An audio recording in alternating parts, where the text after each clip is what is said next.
Welcome everyone, here's how you add a Google account to your iPhone. So unlike Androids, when you add Google account, you'll not be able to use it for 2FA codes unless you download the third-party app, but everything will be covered in this video.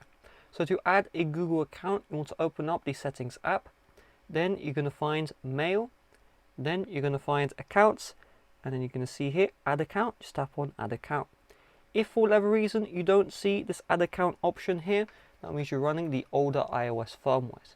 So on the older iOS, open up Settings, find Passwords and Accounts, then you'll see the Add Account option, tap on Add Account, and you'll be brought to the same menu.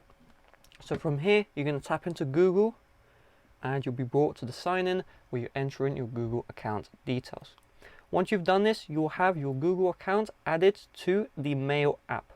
The Mail app will be able to show all of your emails for your Google account, okay? However, it will not allow you to use it for two-factor authentication.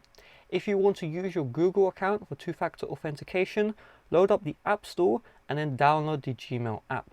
From here, it will ask you to sign into your Google account. It will give you the same login form. Do keep in mind that it may show the account you signed into Mail and allow you to automatically sign in. With the Gmail app, you can use it to use for 2FA codes, such as authorizing sign-ins from new devices. Also keep in mind that once you've signed into your Google account once, you'll be able to sign in to any Google app automatically. So other apps such as Google Drive, Google Photos, YouTube, you'll be able to sign in right away without re-entering your details. So with that being said, thanks for watching. See you guys later. Bye-bye.